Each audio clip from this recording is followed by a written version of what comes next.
السلام علیکم۔ سید عبدالمجید ندیم چینل میں آپ سب دوستوں کو خوش آمدید۔ 13 ستمبر 1984 جولیہ بازار کراچی میں سیدنا حضرت عثمان رضی اللہ تعالی عنہ کے موضوع پہ حضرت شاہ صاحب خطاب فرما رہے ہیں، تو آئیے ہم سب مل کر ان کا یہ بیان سنتے ہیں۔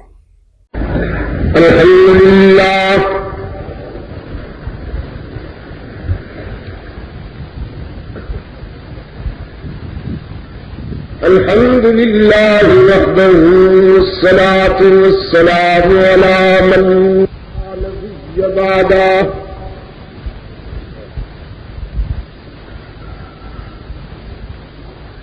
وعلى آله وأصحابه الذين أوفوا عهده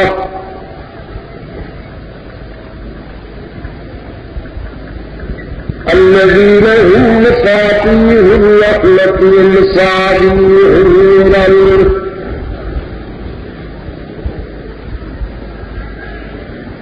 أعوذ بالله من الشيطان الرجيم بسم الله الرحمن الرحيم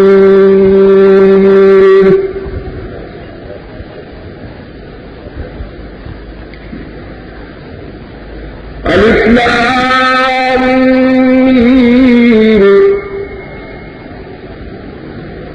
أحسب الناس أن يتركوا أن يقولوا آمنا وهم لا يفتنون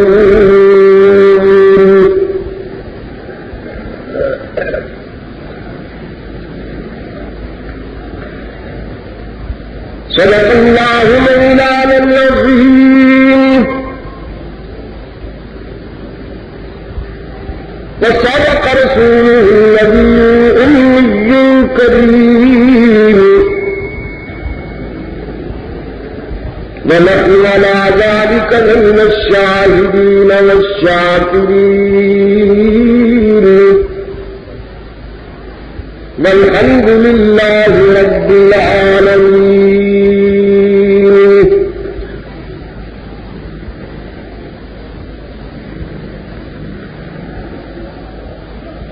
صدر جلسہ اور صدر جماعت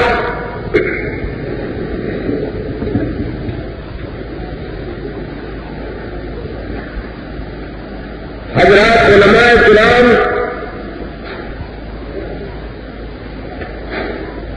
اکابرین و عمائدین اہل سنت،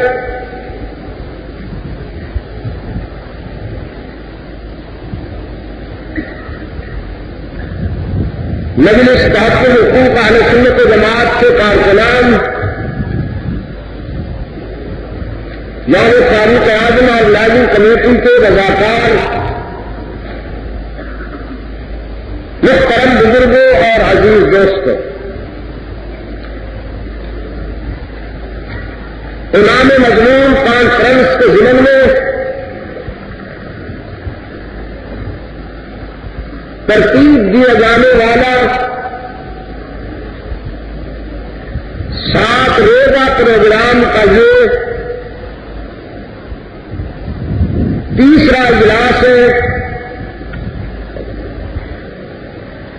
جو 13 ستمبر 1984 کو یہاں گوریا بازار میں یوم فاروق اعظم اور لازم کمیٹی اور مجلس تحفظ حقوق اہل سنت و جماعت کے زیر اہتمام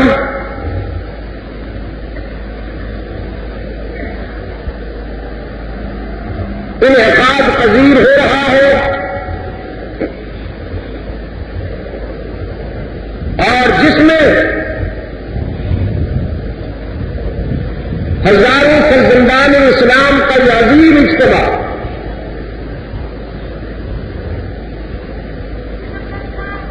اپنے شاندار ماضی کے اس مایا ناز کردار کو خراج عقیدت پیش کرنے کے لیے جمع ہوا ہے،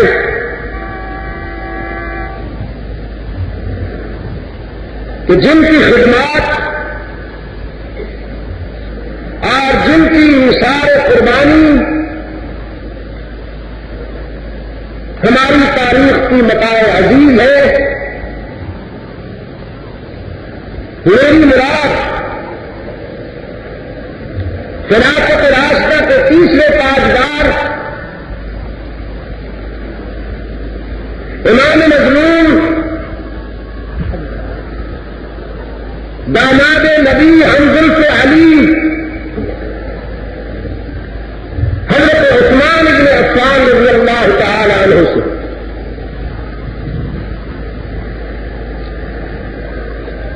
اس موضوع پر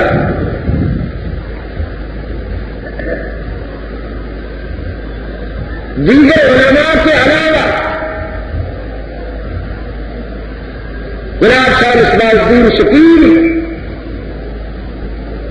اور حافظ الحدیث حضرت دینپوری صاحب سے آپ نے بڑی کام کی باتیں سنی ہے.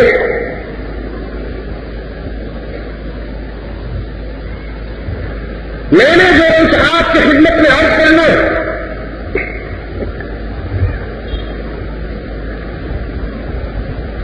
اس کے لیے قرآن کریم کی ایک مختصر سی آیت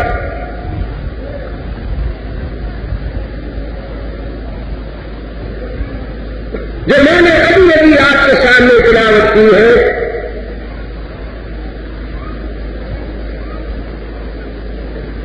وہ میری گفتگو کی اساس ہے.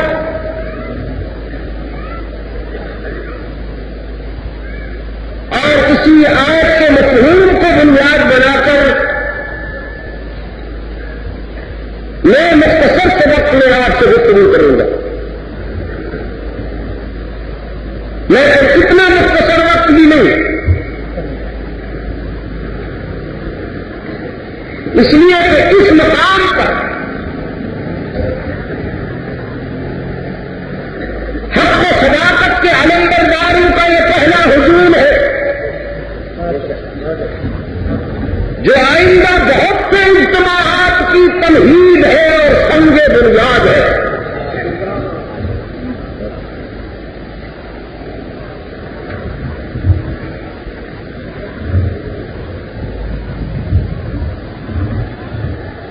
میں اس موقع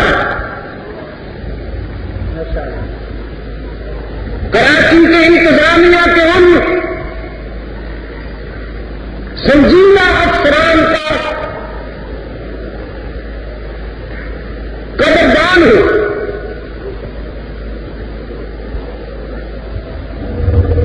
جنہوں نے اس ملک کی واضح اکثریت اہل سنت و جماعت کے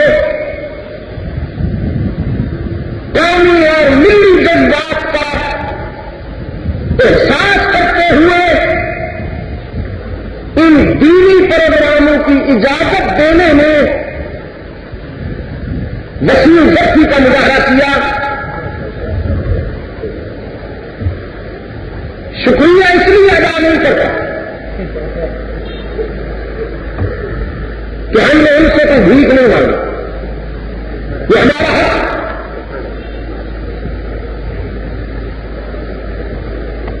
لیکن ان کی قدر ضرور کرتے ہیں کہ انہوں نے ان پروگراموں کی اجازت دے کر اپنی حب الوطنی کا مظاہرہ کیا اور سابقہ دور کے وہ بیوروکریٹ جن کے غلط فیصلوں کی وجہ سے عوام اور حکومت کے درمیان میں ایک ٹینشن کی صورتحال پیدا ہو جاتی تھی، خدا کا شکر ہے کہ ان افسران نے اس تلخ صورتحال کو ختم کرنے کی کوشش کی ہے اور ایک اچھی روایت قائم کی ہے. میں دعا کرتا ہوں کہ وہ آئندہ بھی صحابہ کرام کے سجانوں کے اس سیلاب کی ہمیشہ قدر کرتے رہیں.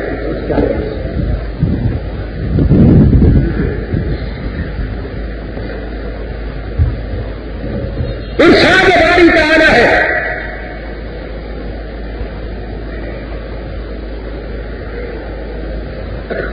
کیا لوگ یہ سوچتے ہیں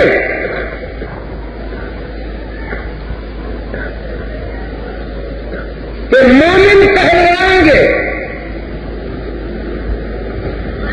اور چھوڑ دیے جائیں گے؟ حسب الناس کا جو حمزہ ہے یہ استفہام انکاری ہے.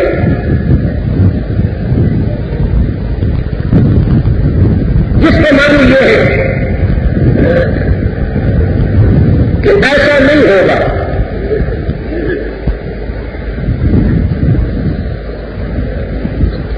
جو ہمارا بنے گا آزمایا جائے گا.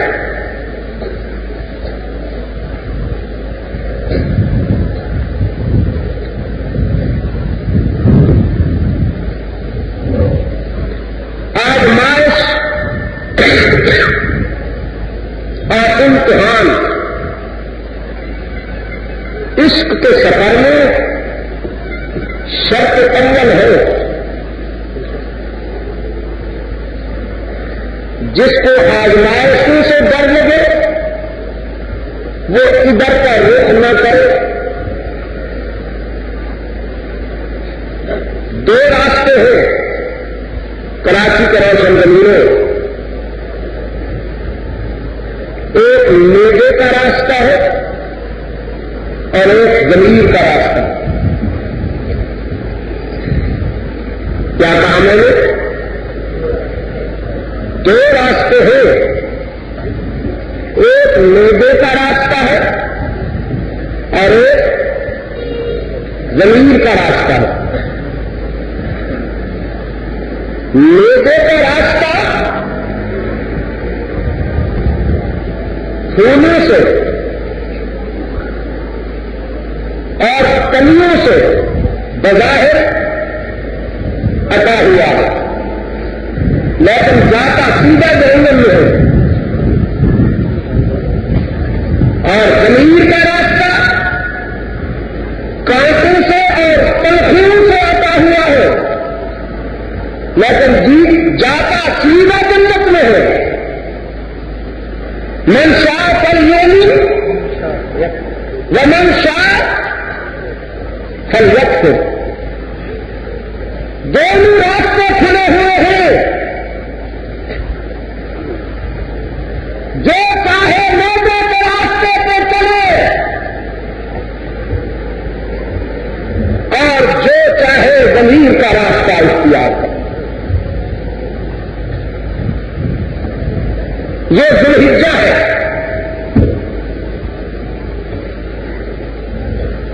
آپ نے کچھ دن پہلے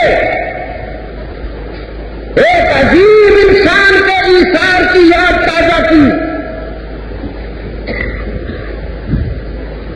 10 ذوالحجہ کو بعض لوگوں کا خیال یہ ہے کہ ذوالحجہ کی 10 تاریخ گوشت خوری کی تاریخ ہے.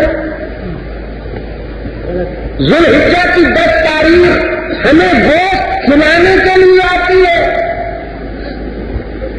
کچھ لوگوں کا خیال یہ ہے کہ کھال اتارنے کے لیے آتی ہے.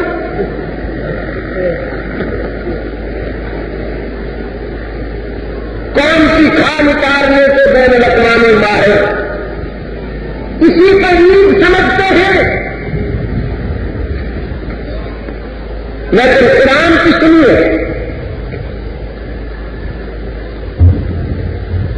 قرآن پاک نے فرمایا لن ينال اللہ لحومها ولا دماؤها ولكن يناله التقوى منكم.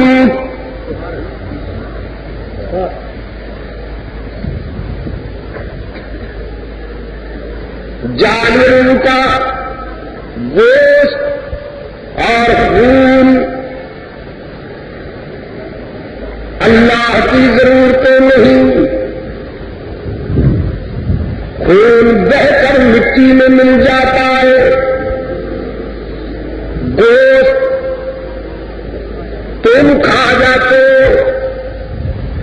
اور کھانے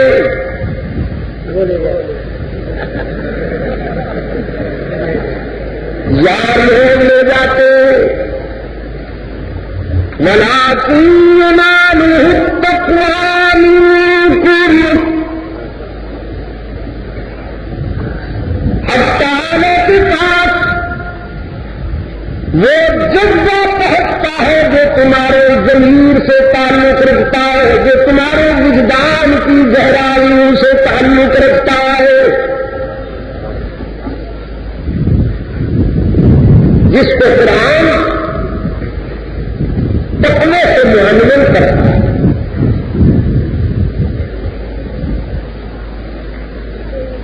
ذوالحجہ کا پیغام سمجھو دوستو،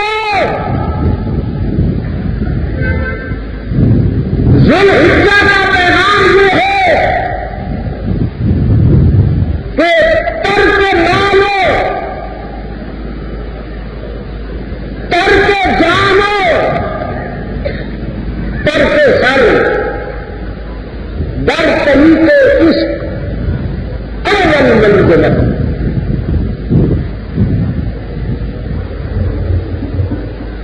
سیدنا ابراہیم علیہ الصلوۃ والسلام ہم سب جن کو روحانی فرزند ہے، ان کی سیرت و کردار کا مطالعہ کیجیے۔ قرآن کے آئینے میں آپ کو پوری ذمہ داری کے ساتھ کہتا ہوں، اللہ کی منشا یہ ہے کہ تم براہیمی بن کے دکھاؤ۔ اللہ کی منشا یہ ہے کہ تم براہیمی بن کے دکھاؤ۔ اور ابراہیم مجاور تھا یا مجاہد تھا؟ سوچ کر جواب دو۔ ابراہیم مجاور تھا یا مجاہد تھا؟ مجاور کون تھا؟ ابراہیم کا باپ۔ مجاور کون تھا؟ ابراہیم کا باپ۔ تماثیل بناتا تھا، شبیہیں بناتا تھا، جسے تم صرف بتگر کہتے ہو اور آگے نہیں بڑھتے ہو۔ اگر قرآن سے پوچھو تو قرآن کہتا ہے وہ شبیہ گر بھی تھا، بزرگوں کی شبیہیں بناتا تھا، شبیہیں، اور ان شبیہوں کے ذریعے انسان کا ذہنی اور معاشی استحصال کرتا۔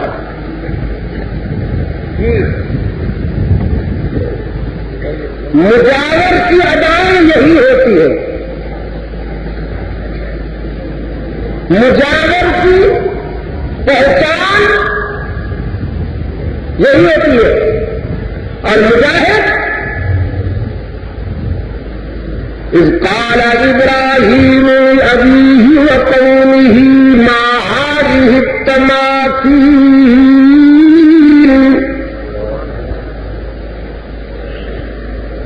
التي انتم لها عاكفون۔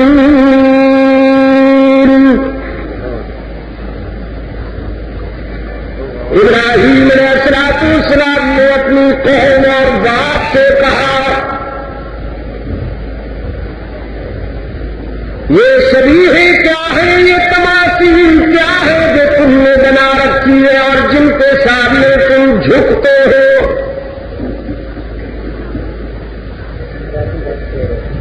ان سے مرادیں مانگتے ہو؟ ان کے سامنے جبین نیاز جھکاتے ہو،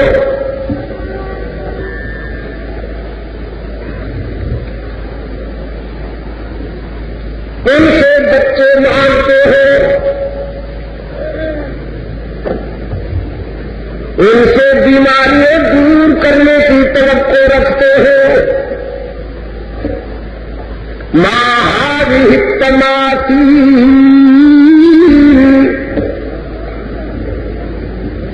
یہ کیا ہے؟ کچھ شبیہیں وہ تھی جو قوم کندھے پہ اٹھا کر چلتی تھی، اور کچھ شبیہیں وہ تھی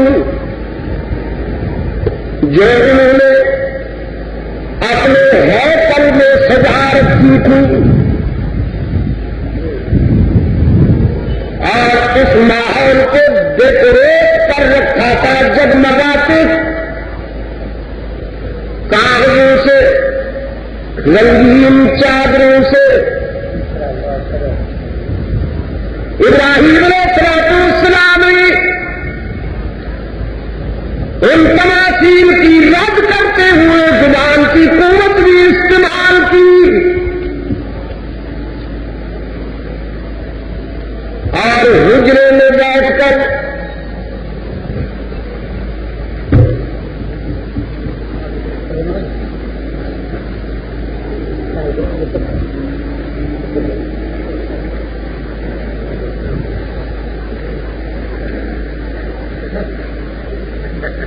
صرف اس پہ گزارا نہیں کیا، ہے بہت اچھی چیز، ہے بہت اچھی چیز. اللہ آپ کو توفیق بخشے. قلب کی اصلاح کے لیے یہ کیمیا ہے، لیکن اس کے بغیر یہ وبال ہے، وبال.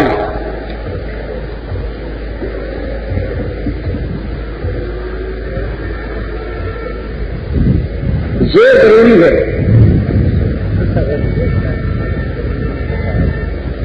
یہ ضروری ہے. جب اللہ کی توحید کے مقابلے میں شرک و بدعت کی منڈیاں آباد ہوں، آستانہ پرستی فریب پذیر ہو، سچائی کو للکارا جا رہا ہے، اس وقت تسبیح کی نہیں، اس کی ضرورت ہوتی ہے. فطرت پکار پکار کے کہتی ہے کہ مسلح بیچ کر خنجر خریدے بے خبر صوفی،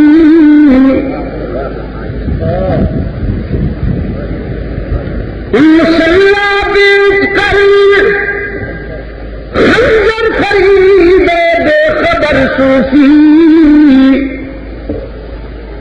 کہ ٹکرانے کو ہے تیری فقیری سے شہنشاہی.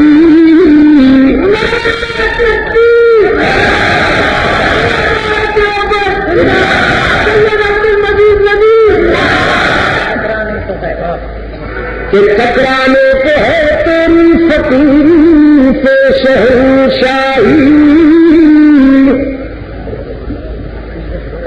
لیکن کیا کروں تنہا ہوں، ہے ملا کوئی نہیں، ساتھ دینے والا کوئی نہیں، حالات محفوظ نہیں، کیسے آگے بڑھوں؟ کامیابی کے بظاہر انکار نہیں تو فطرت کہتی ہے خزاں آتی ہی ہے اور ہاتھ میں ملنا ہی پڑتا ہے، مگر کلیوں کو اس گلزار میں کھلنا ہی پڑتا ہے۔ میں دل کو زخم سے، زخم کو آہوں سے بچاتا ہوں، مگر ہوتے ہی ہے زخم اور انہیں چھلنا ہی پڑتا ہے۔ ہر سے بعد آزاد کا نعرہ لگا کر ہر بار کا ابراہیم اس سے کام لیتا، تماثیل کا مرکز، تماثیل کا اڈا گزارنے کے لیے ابراہیم کلہاڑا لے کر آئے، صفایا کر دیا، صفایا کر دیا ان مجسموں کا جو اس کی الوہیت کے مقابلے میں سجائے گئے تھے۔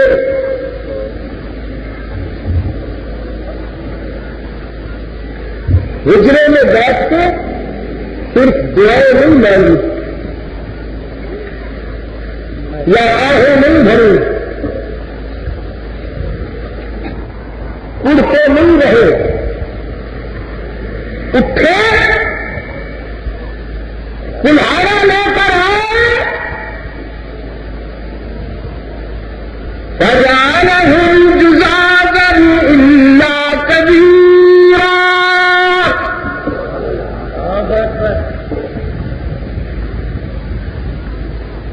نمرودیت کے سجائے ہوئے تمام مجسموں کو ریزہ ریزہ کر کے کلہاڑا بڑے صاحب کے دوش پہ رکھ دیا، جو درمیان میں سجا ہوا تھا۔ الہ العالمین، اس بڑے کو کیوں نہیں چھوڑا تیرے خلیل نے؟ فرمایا لعلہ الیہ یرجعون،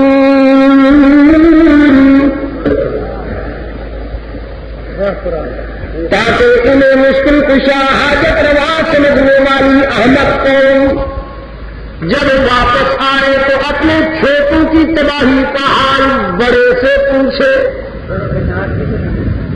کہ تیری موجودگی میں ان کا کس نے پوسٹ مارٹم کر دیا؟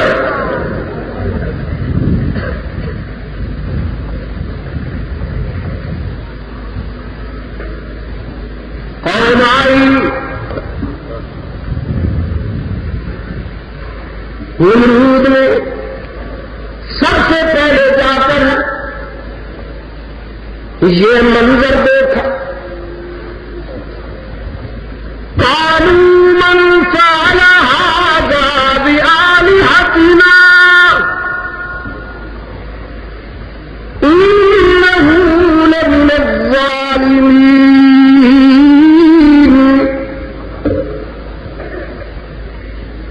سینہ کوبی کرتے ہوئے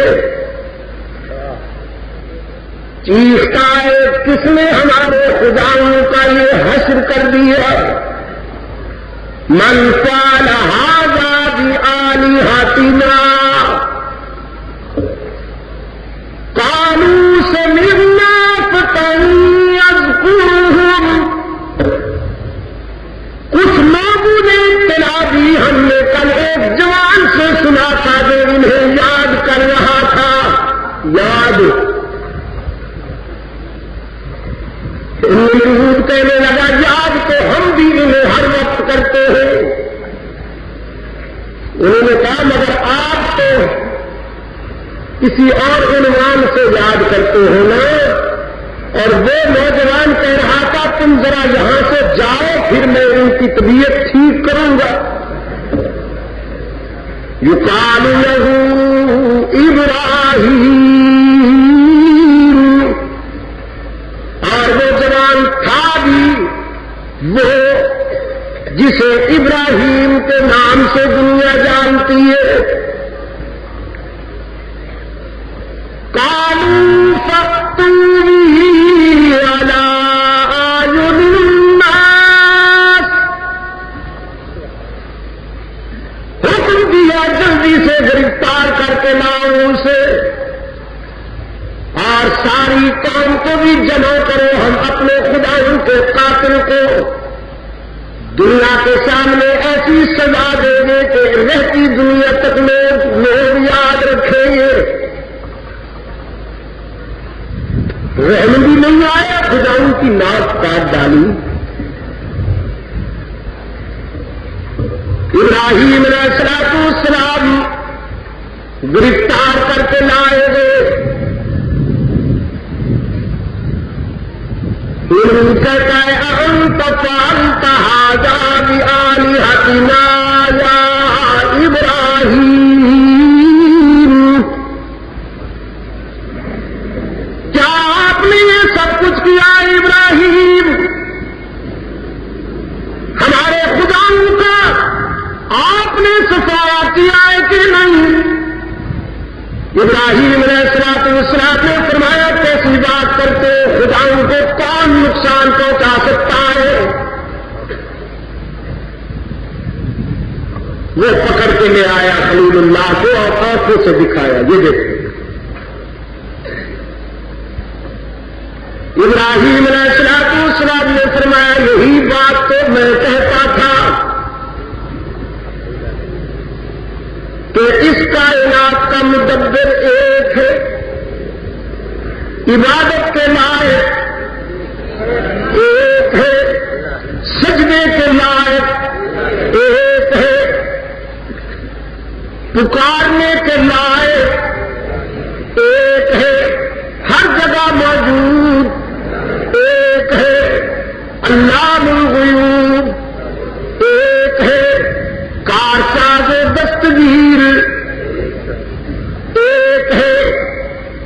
لیکن تم کہتے تھے نہیں, یہ بھی ہے, یہ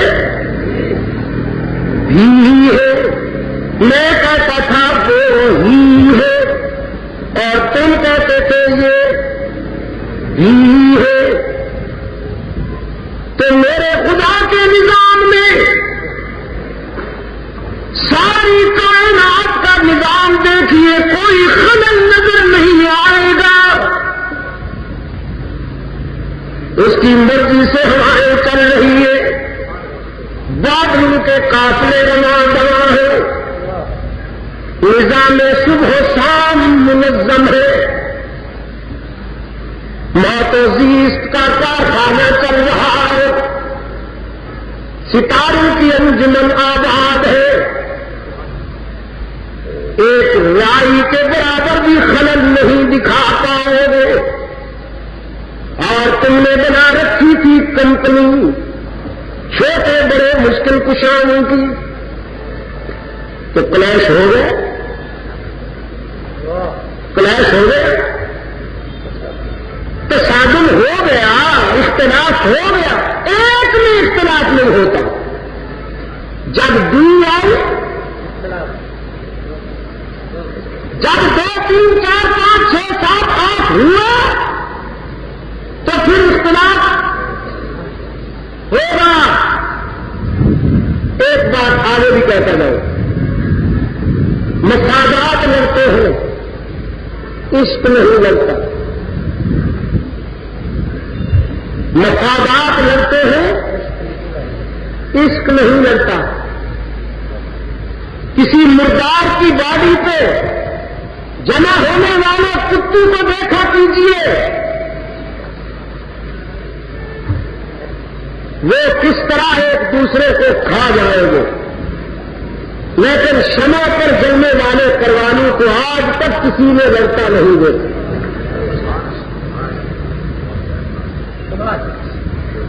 ہزاروں آتے ہیں, قطار اندر قطار آتے ہیں اور شمع پہ جلتے جاتے ہیں, ڈھیر لگ جاتا ہے. لڑائی آج تک کسی نے نہیں دیکھی. ابراہیم علیہ السلام نے فرمایا بس پھر یہ کئی تھے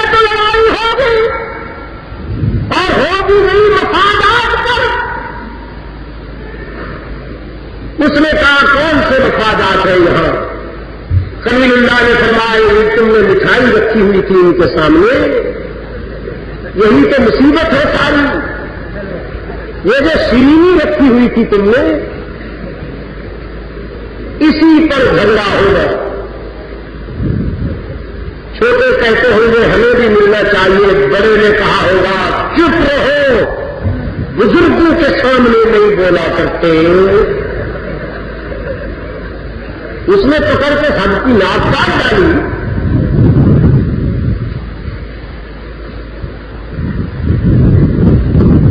انہوں نے کہا نہیں جی دیکھیے آپ ذرا سچ سچ بتائیے، یہ تو کچھ کنفیوژن سی پیدا ہو گئی۔ خلیل اللہ نے فرمایا فاسألوہم ان کانوا ینطقون، میری بات پر تسلی نہیں تو انہی سے پوچھ لو، اگر انہیں بولنے کی قوت ہے، اگر یہ قوت گویائی رکھتے ہیں تو انہیں سے پوچھ لو ان کا قاتل کون ہے۔ قرآن کہتا ہے ابراہیمی دلائل و شواہد و بینات کے سامنے نمرودیت لاجواب ہو گئی، اور بے ساختہ سب نے بیعت زبان اعتراف کیا لقد علمت ما هؤلاء ينطقون۔ ابراہیم یہ تو ہم بھی جانتے ہیں، آپ بھی جانتے ہیں کہ یہ بولنے والے نہیں، انہیں تو چادریں بھی ہم پہناتے ہیں، ان کے سامنے مٹھائیاں بھی ہم رکھتے ہیں، ان کے ارد گرد صفائی بھی، یہ تو اس پوزیشن میں بھی نہیں کہ اپنی ناک سے مکھی اڑا سکے۔ کہاں ہے بولنے والے؟ خلیل اللہ نے فرمایا فتعبدون من دون اللہ ما لا ينفعكم ولا يضركم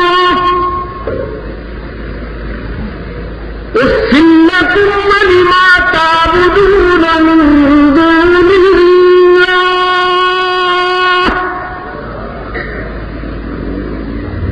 بدنصیبو سوچو تو صحیح، کیسے طاقت والے معبود کو چھوڑ کر کتنے کمزوروں سے وابستہ ہو بیٹھے، چھوڑا اسے جو ساری کائنات کا خالق و مالک، اور پکڑا انہیں جو اپنی ناک بچانے کی بھی پوزیشن میں نہیں۔ تو آؤ آج بھی مان لو، آج بھی مان لو کہ انسانی جبین کی رعایت مندیوں کے لیے حقیقی مسجود کون ہے؟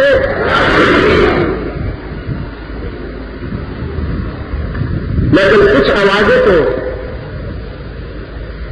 یہ والی نہیں تھی،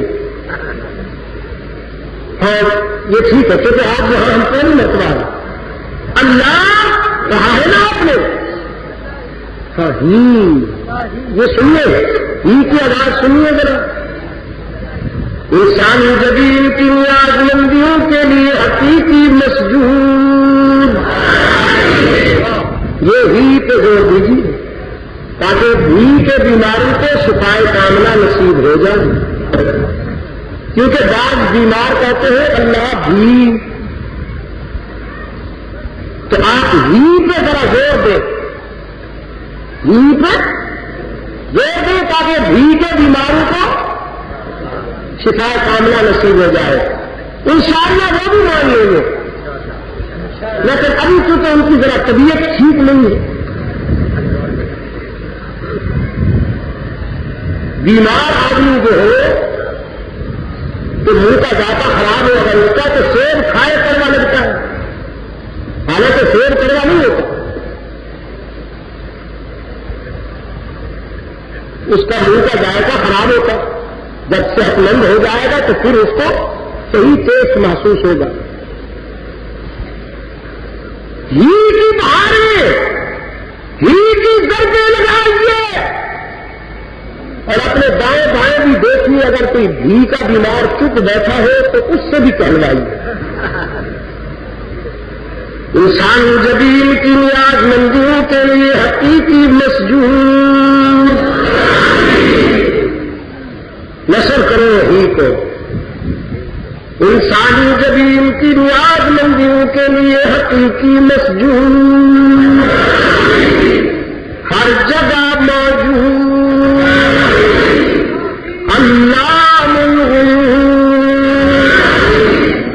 کارساز دستگیر حاجت روا مشکل کشا،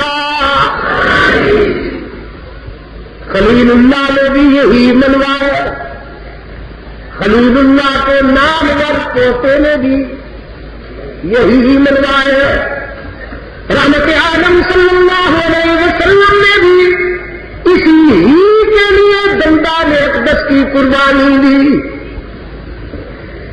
سنگنا پتھروں پہ چلنا گوارا کیا، بچھے ہوئے کانٹوں کے راستوں پہ گزرے، سنگ باری کا نشانہ بنے، کردار کشی کا مقابلہ کیا، وطن چھوڑا مہاجر بن گئے، بدر و احد کے مراحل سے گزرے،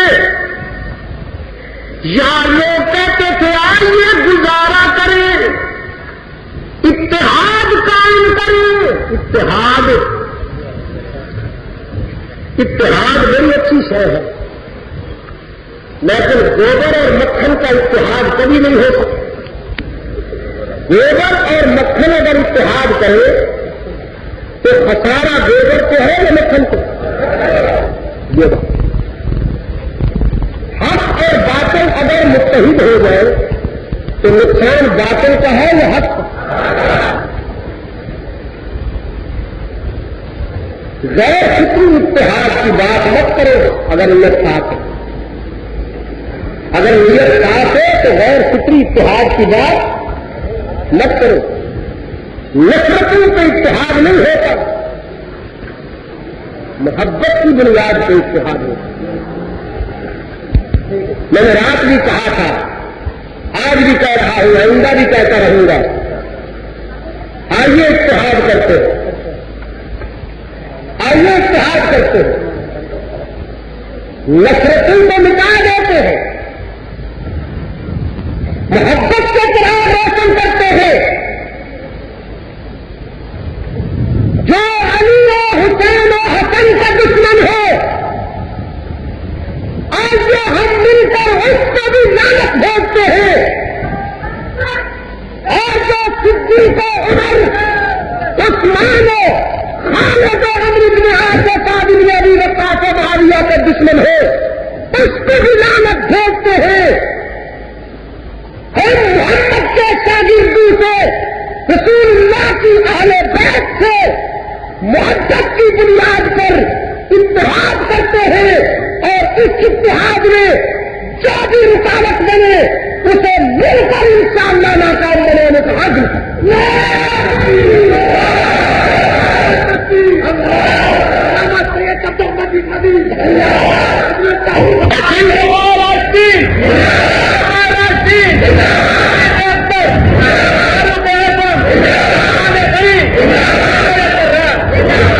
لیکن اگر کوئی یہ سوچے کہ ابو بکر عمر عثمان کا نام چھوڑ دو آئیے متحد ہو جائے، یہ کبھی نہیں ہوگا، یہ ناممکن ہے۔ خریدے ہوئے لوگوں کو ساتھ ملا لیں گے، لیکن ضمیر کی دنیا کے سناور کبھی ایسے اتحاد میں شامل نہیں ہوں گے۔ اتحاد کی بنیاد محبت ہونی چاہیے، نفرت نہیں۔ اس لیے میرے آقا نے فرمایا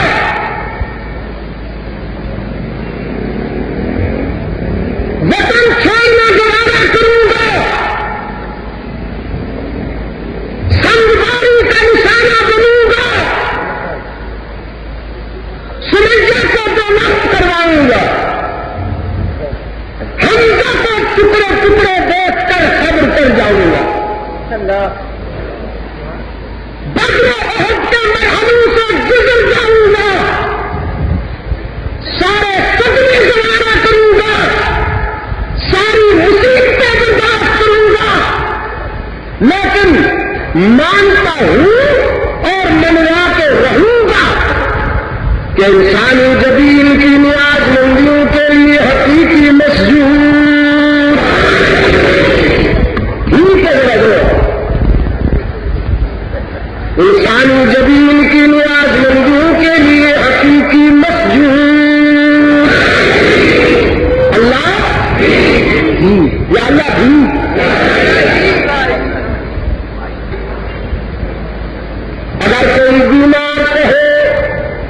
خدا کرے نہ کہے،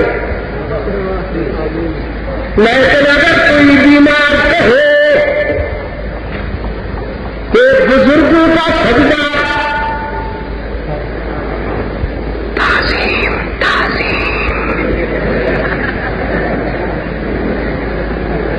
اللہ کا سجدہ عبادت اور بزرگوں کا سجدہ تعظیم، میں نے کہا نہیں، تقسیم، یہ تعظیم نہیں ہے، یہ تقسیم ہے۔ میری بات سمجھ میں نہیں آئی تو بیچارے اکبر کی سن لیجیے۔ وہ کہتا ہے ہو جس میں عبادت کا دھوکہ، مخلوق کی وہ تعظیم نہ کر، ہو جس میں عبادت کا دھوکہ، مخلوق کی وہ تعظیم نہ کر،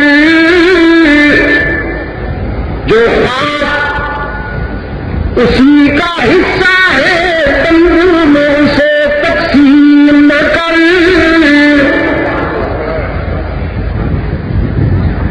سجدہ کس کا حق ہے، کس کا حق تھا، کس کا حق رہے گا، ان پہ زور دیجیے نا، پھر آپ کا گلا بھی بیٹھے۔ کبھی جنازہ پڑھایا ہے نے؟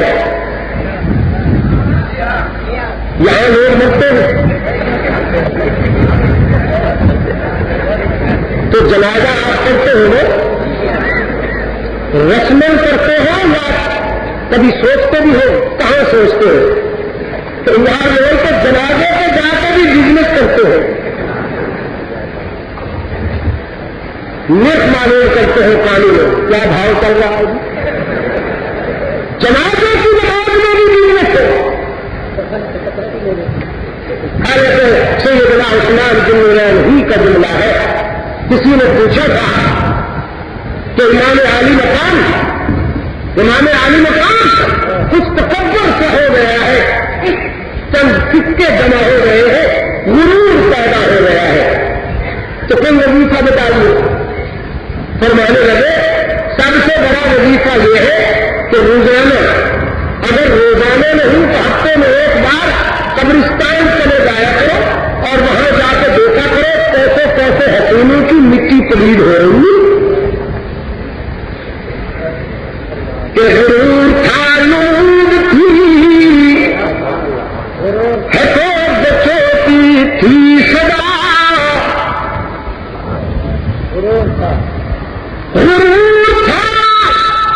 نمود تھی ہے تو بچوں کی تھی صدا، اور آج تم سے کیا کہوں لحد کبھی پتا نہیں،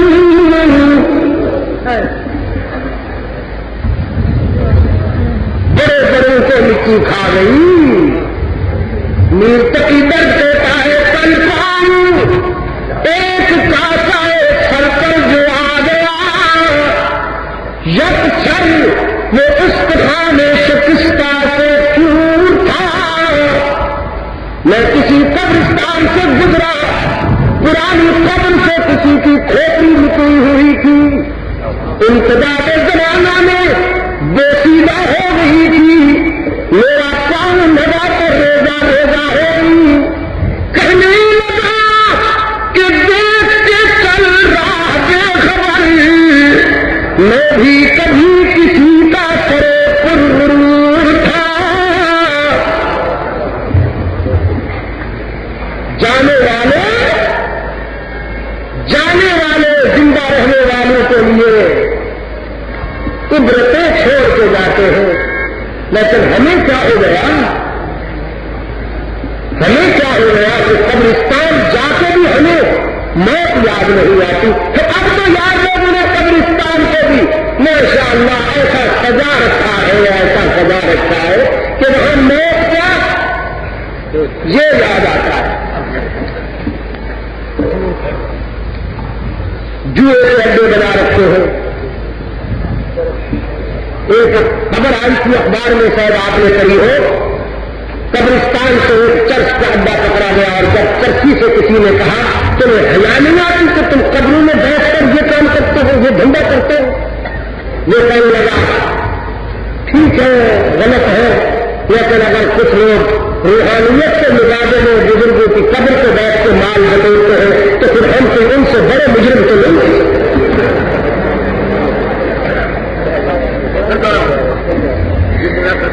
میرے عزیز دوستوں، بزرگوں سے محبت کا معیار ہمارے نزدیک یہ نہیں ہے کہ ان کی قبروں کو سجا کے رکھو تاکہ ان کے ذریعے سے مجاور صاحب کہتے ہیں بزرگوں کو خوش کرو گے تو خدا خوش ہوگا۔ تو حضرت کیسے خوش کرو؟ نماز کرو، روزہ رکھو، حج رکھو، چھوڑو، بزرگوں کو خوش کرو، نذرانے لاؤ، کچھ لے کے آؤ گے تو کچھ لے کے جاؤ گے، خالی ہاتھ آؤ گے تو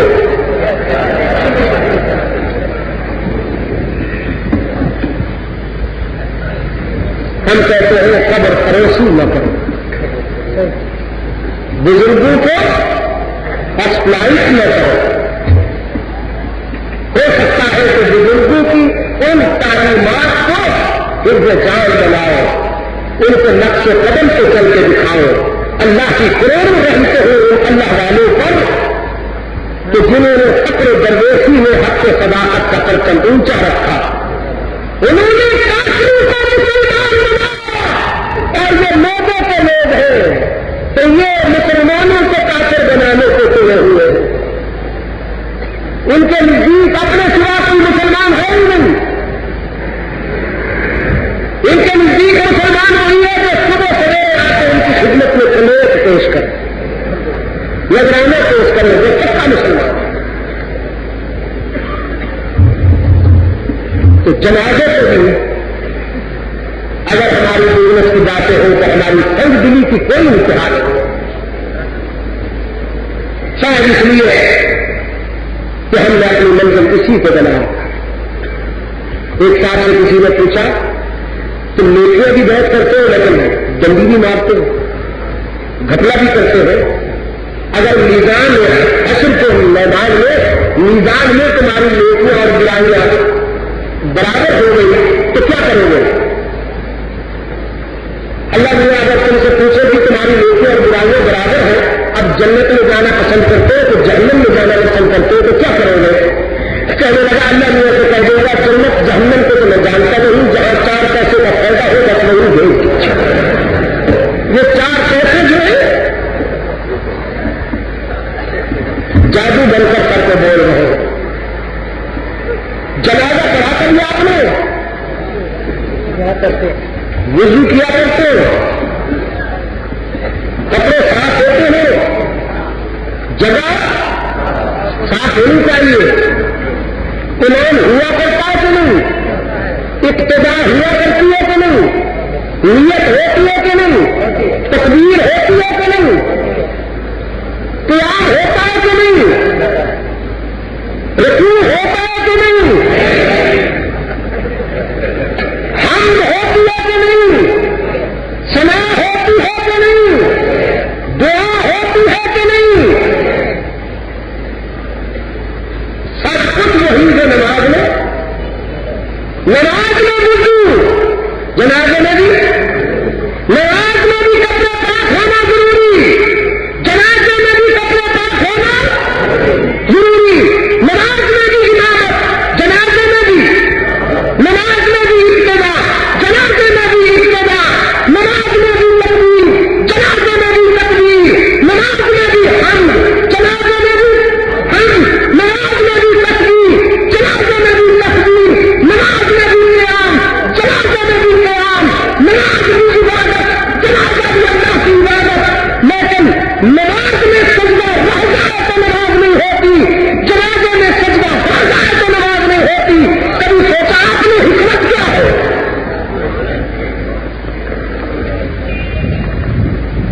حکمت یہ ہے کہ جب آپ نماز میں کھڑے ہیں تو اس وقت اللہ کے سوا آپ کے سامنے اور کوئی نہیں۔ حکم یہ ہے کہ نمازی کے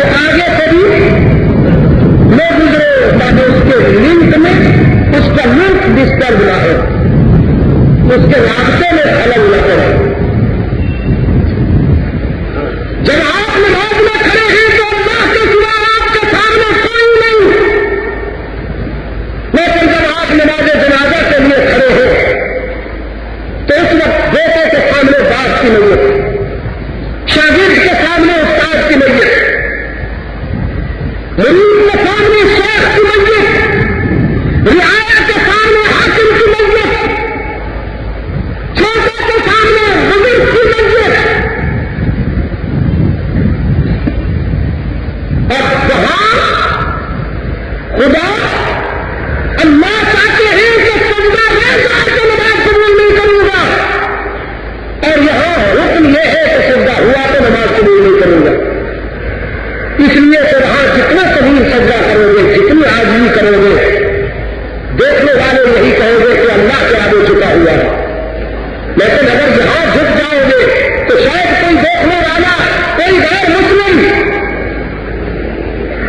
نماز جنازہ ادا کرنے والوں کو میت کے سامنے جھکا ہوا دیتے اور وہ یہ سوچے کہ مسلمان اللہ کا سجدہ بھی کرتے ہیں، اپنے بڑوں کا بھی سجدہ کرتے ہیں۔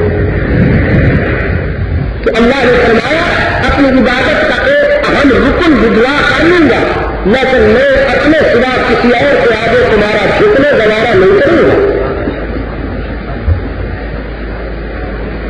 جنازے میں بزرگ کی میت زمین سے 2 فٹ اوپر ہوتی ہے، تو جب وہی میت زمین میں 3-4 فٹ اندر چلی جائے تو پھر سجدے کی گنجائش کہاں سے نکل آتی ہے؟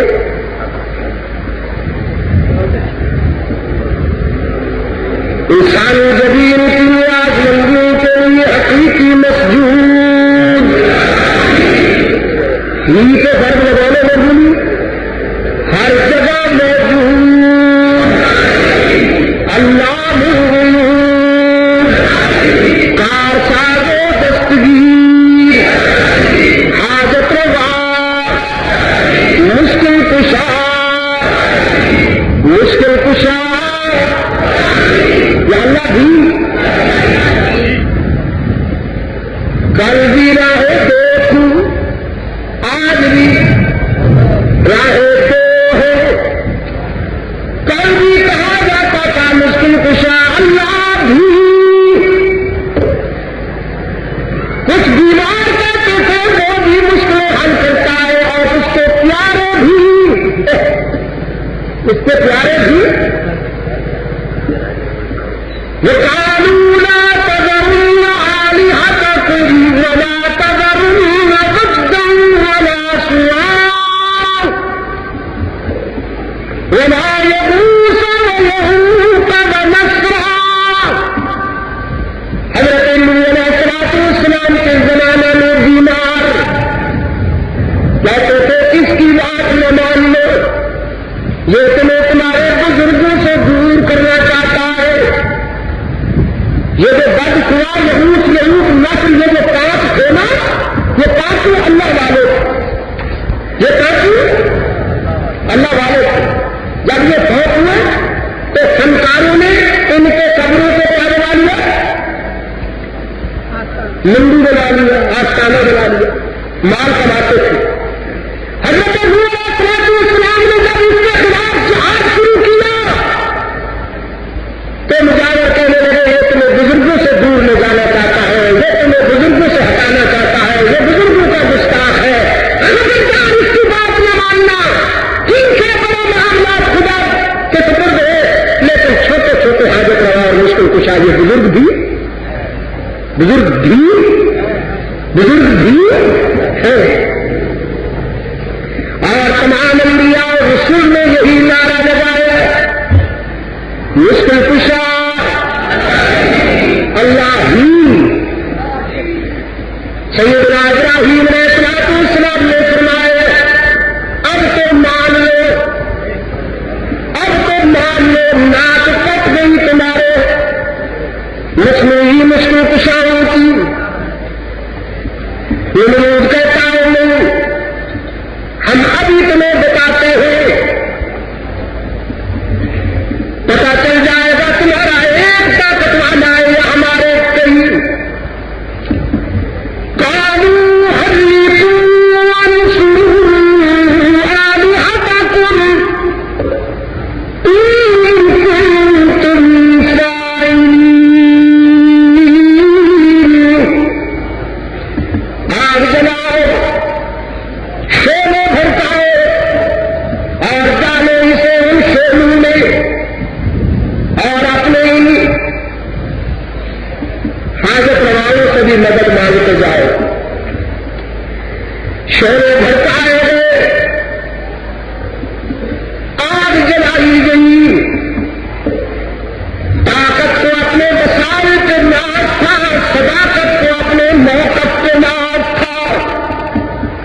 آمنے سامنے تھی، آمنے سامنے ہے، اور طاقت و صداقت ہمیشہ آمنے سامنے رہے گی۔ ستوگا کار رہا ہے ازل سے تعلق، چراغ مستقبی سے شرار لہبی۔ طاقت نے آگ جلائی، صداقت نے چراغ لگائی، رب العالمین نے فرمایا یا نار کونی بردن و سلاما علی ابراہیم۔ آج ہمارے خلیل پہ ٹھنڈی ہو جا، ہمارے خلیل کو تیرے دامن میں بہاروں سے بھی زیادہ سکون ملنا چاہیے۔ ملت ابراہیمی سے تعلق رکھنے والے دوستوں، اس ملت کی بنیاد ہی قربانی پہ ہے۔ اور اب میں اپنی گفتگو کے اصل موڑ پہ آتا ہوں۔ ظالم اور مظلوم کی جنگ میں مظلومیت بڑی پرمہار ہوتی ہے، لیکن اس کے لیے وقت چاہیے۔ آپ نے دیکھا کہ بھڑکتے ہوئے سونی میں خلیل کود گئے، ذوالحجہ کی 18 تاریخ کے دن صبائیت و منافقت کی جلائی ہوئی آگ نے رحمت للعالمین کا دوہرا داماد صدیق اکبر کا وزیر، فاروق اعظم کا مشیر، اور سیدنا حضرت علی المرتضیٰ کا سچا بھائی حضرت عثمان ذو النورین نے بھی بھڑکتے ہوئے سونوں میں آگ سے چھلانگ لگائی۔ جو آگ سماجی تحریک کے منافقوں نے جلائی تھی، سیدنا عثمان نے اس آگ کے انگاروں کو خون و جگر سے ٹھنڈا کیا۔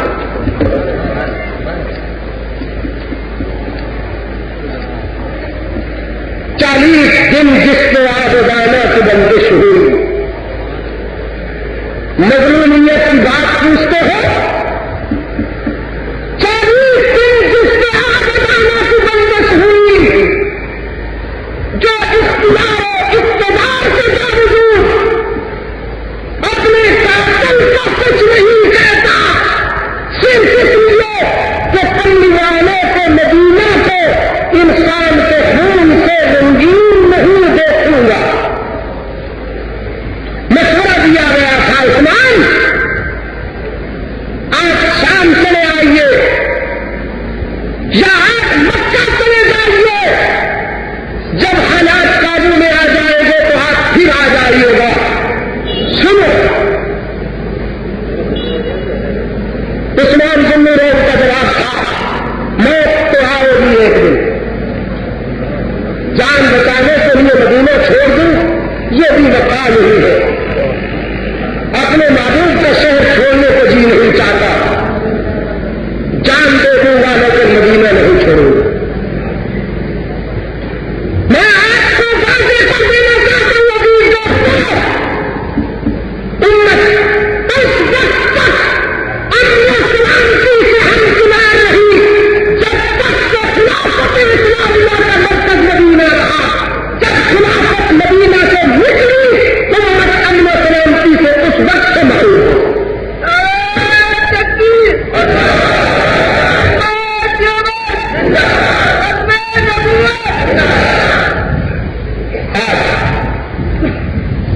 سیدنا عثمان ذو النورین اپنی سیرت و کردار کے آئینے میں آپ کو یہ دعوت دے رہے ہیں کہ اگر امن و سلامتی چاہتے ہو تو اپنے سطح سے منافقوں کو نکال لایا کرو۔ وہ منافق جن کی وفاداریاں کسی اور کو وابستہ ہوتی ہے، جو نفاذ بڑے ہوتے ہیں، چرب زبان بڑے ہوتے ہیں، اذا رأيتهم تعجب أجسامهم وإن يكونوا تسمع لقولهم۔ اللہ نے فرمایا منافق بظاہر بڑے پرکشش ہوتے ہیں، ان کی پرسنالٹی بڑی قابل غور ہوتی ہے، پیغمبر ہے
ہوتی ہے.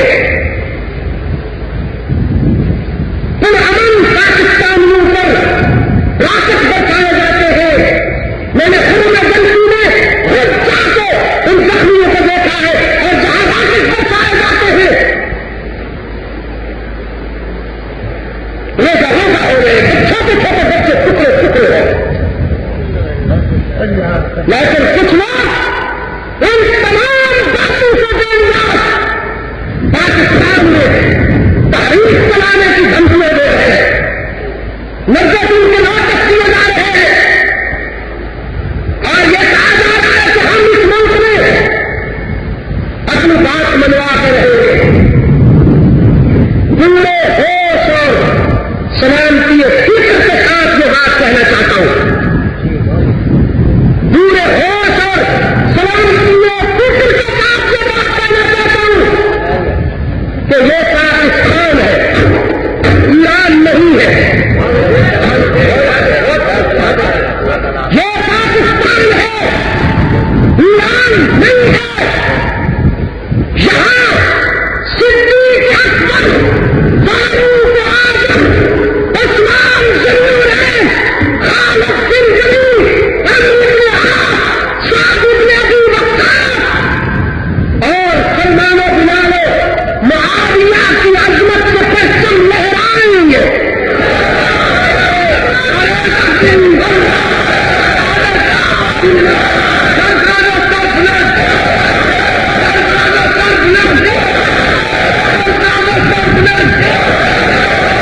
یہاں وہی اسلام آئے گا جو دور خلافت و راستہ سے نسبت رکھتا ہوگا.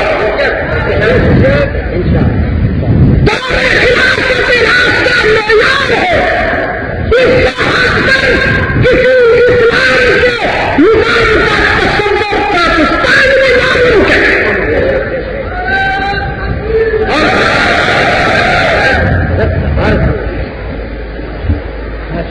آج پوری ملت اسلامیہ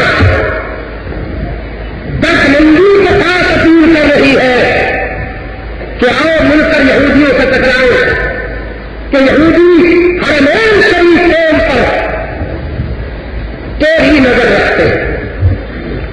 حرمین شریفین پر یہودی حرمین شریفین پر ٹیڑھی نظر اور کچھ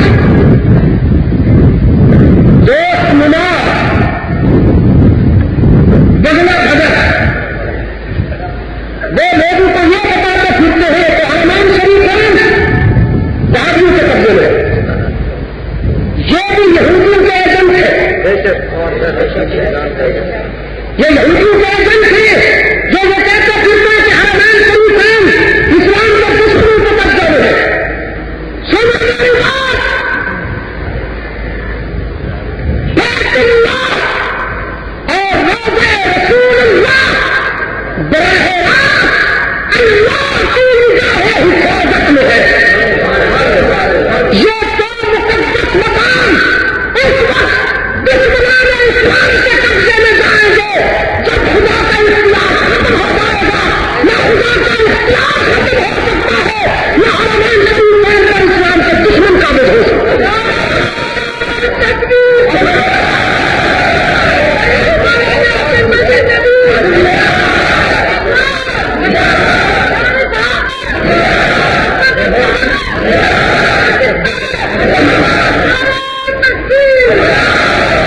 اس کے رسول کا نام لیتے ہو,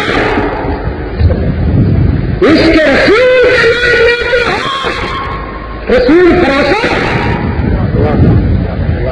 اور کہتے یہ ہو کہ مسجد نبوی اسلام کے دشمنوں کے قبضے میں ہے. ارے چاہنے والوں کے لیے تو محبوب کی گلیوں کے تنکے بھی ہیرے ہوتے ہیں.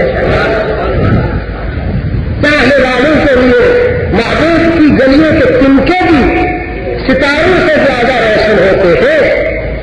مجنون کتے کو پاؤں چوم رہا تھا, کسی نے کہا پاگل ہو گیا ہے, پاؤں چومتا ہے کتے کو.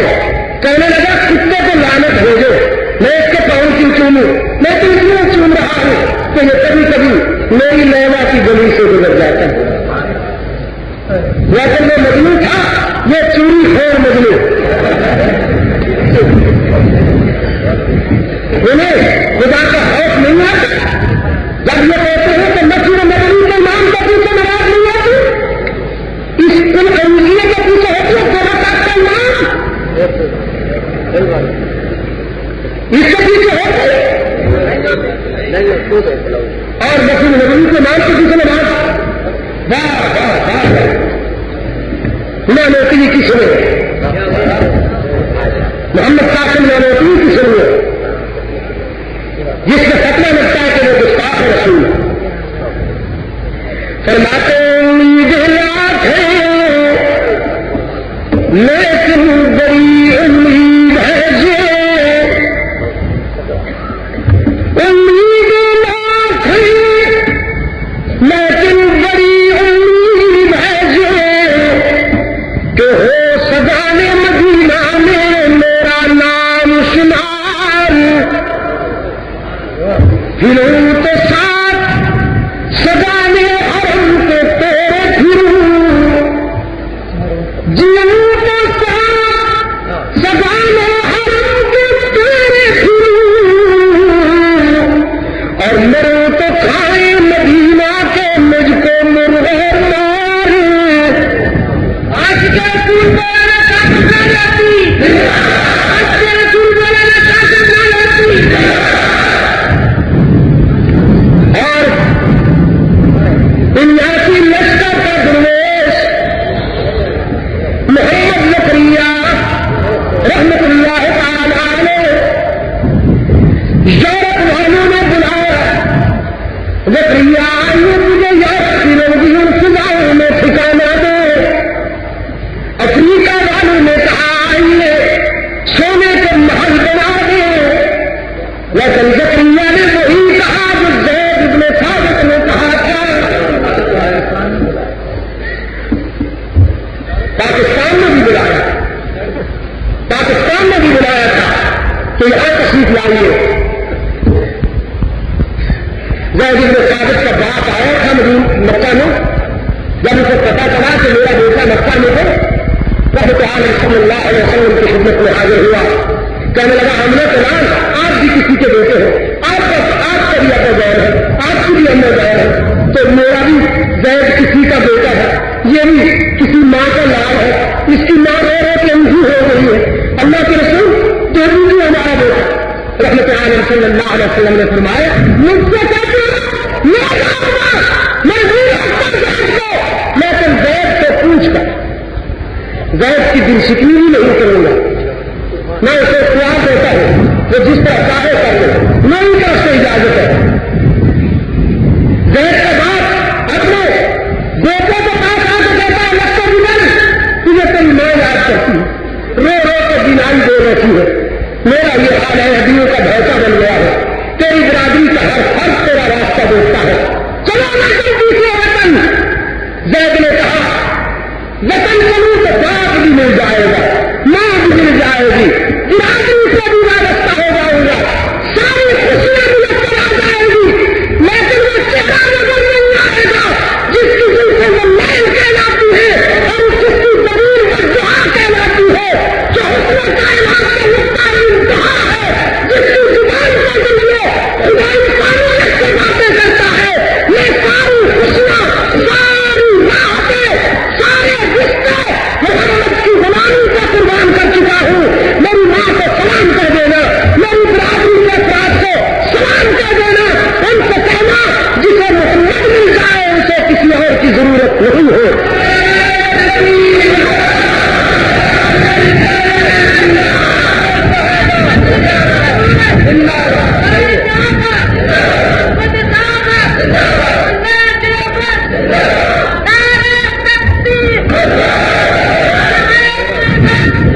محمد رسول رحمت اللہ علیہ کا جواب یہی تھا تمہارے لیے دعا کرتا ہوں، لیکن مدینہ چھوڑنے کے لیے دل کہے سنا، مدینہ نہیں چھوڑ سکتا.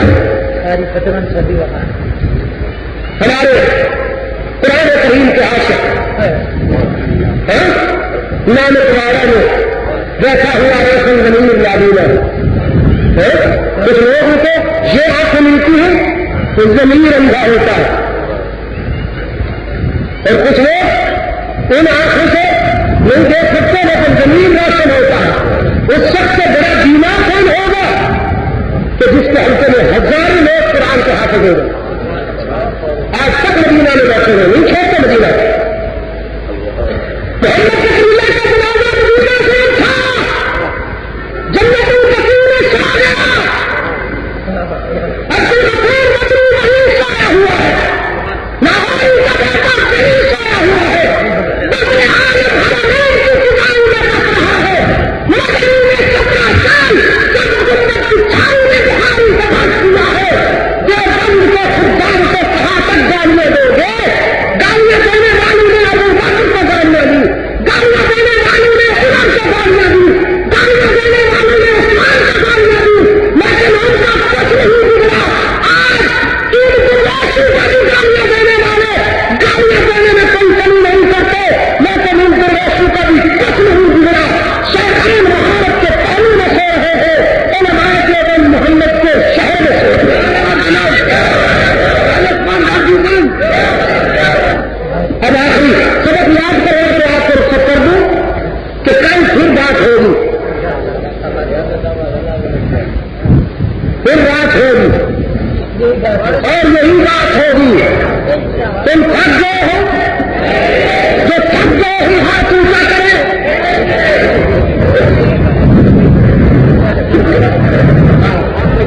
میرے انتظامیہ کے نمائندے موجود ہیں، انتظامیہ کے نمائندے موجود ہیں، اور مجھے یقین ہے کہ انشاءاللہ وہ نمائندے اپنے سوال تک یہ بات پہنچائیں گے کہ صحابہ کے فضائل کا سلام۔ میں پوچھتا ہوں ہر رات کے 2 بجے تک جاگنے میں نہیں جاتا۔ کچھ لوگ سوچ رہے تھے صاحب آپ نے یہ 5 دنوں کا یہ پروگرام ترتیب دے دیا ہے، میرے بیچ میں تھوڑا سا مارجن ہونا چاہیے تھا، تھوڑا سا وقت ہونا چاہیے تھا، ایک رات آرام کرنا پھر دوسرے دن۔ میرے کہا جب میں خود آرام نہیں کرتا تو میں اپنے دوستوں کو کیوں آرام کرنے دوں؟ آرام حشر میں ہوگا انشاءاللہ۔ اس کی چھوڑ دے بات، اس نے پہلے کون سا تعاون کیا، اس کی بات چھوڑ دے، پتہ نہیں یہ کب ٹھیک ہوگا۔ ابھی تک تو ہم آزمائش سے گزر رہے ہیں۔ تو سبق دوہرا دو، انسانی جبین کی آج منگیوں کے لیے حقیقی مسجود ہر جگہ موجود، اللہ موجود، دستگی حاجت روا عزت دینے والا، اولاد دینے والا، زندگی اور موت کا مالک، سب کچھ اسی سے ہونے اور غیر اللہ سے کچھ نہ ہونے کا یقین پیدا کیجیے۔ یہی پیغام ہے رحمت للعالمین کا، یہی پیغام ہے صدیق کا، یہی پیغام ہے فاروق اعظم کا، یہی پیغام ہے مظلوم عثمان کا، یہی پیغام ہے علی المرتضیٰ کا۔ تو مشکل کشا کون علی کہتا تو مشکل کشائی کے لیے کسے پکارے؟ اللہ۔ اور ہر دور میں یہ چراغ جلانے والے یہی درویش ہیں۔ ابھی پچھلے دنوں سننے والے کی ناموس کے لیے تحریک چلی تھی، کراچی کے اشاعت تمہارے صدقے جاؤں کون سے نذرانے بٹور کے ڈبل ڈاکر بنتے جا رہے ہو؟ تیجے 40واں کھا کے اور 11ویں پی کے ماشاء اللہ سال ہو کے بڑھتا چلا جا رہا ہے، لیکن ختم نبوت کی تحریک میں حصہ لینے کے لیے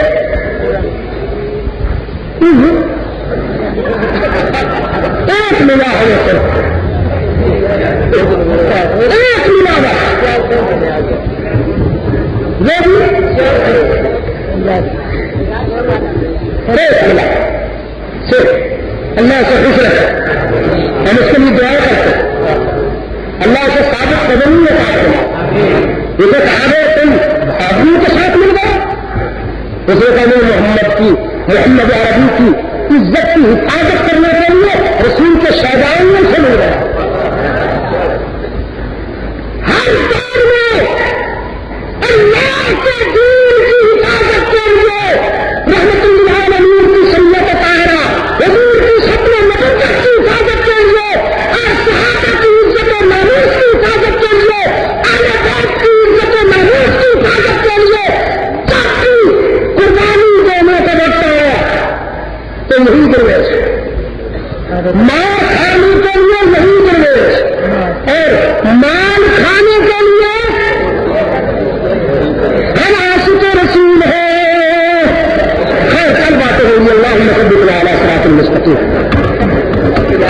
کل یاد کے بعد بیٹھے میرے سے بھی جانا نہیں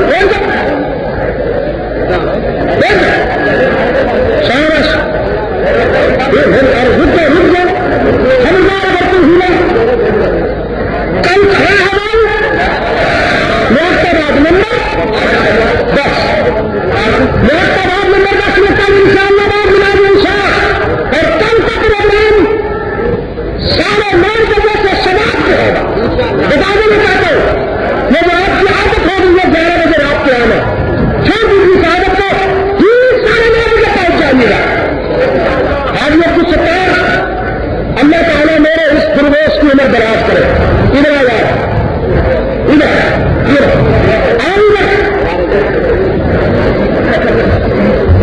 دیکھو اللہ جس سے کام لے یہ دیکھیے یہ بزنس مین ہے اپنی اور اپنے بچوں کے لیے اس کے حلال کماتا ہے محنت کش ہے مزدور ہے لیکن اس نے قسم کھا رکھی ہے کہ صحابہ اہل بیت کی عزت کے لیے انشاءاللہ جان تک قربان کر دے گا. اب آخری سبق یاد کرو تو آپ کو رخصت کر دوں کہ کل پھر بات ہوگی. ابھی آپ حضرت علامہ سید عبد المجید ندیم شاہ صاحب رحمۃ اللہ علیہ کو سماعت فرما رہے تھے. آپ سب دوستوں سے گزارش ہے کہ میرے اس چینل کو سبسکرائب لائک اور شیئر کریں اور حضرت شاہ صاحب کے بیانات کو اپنے دوستوں میں اور گروپوں میں شیئر کیا کریں تاکہ دین کی باتیں اور دوستوں تک بھی پہنچ سکیں. آپ سب دوستوں کا بہت شکریہ. ملتے ہیں ایک نئی ویڈیو کے ساتھ. تب تک کے لیے اللہ حافظ. پاکستان زندہ باد.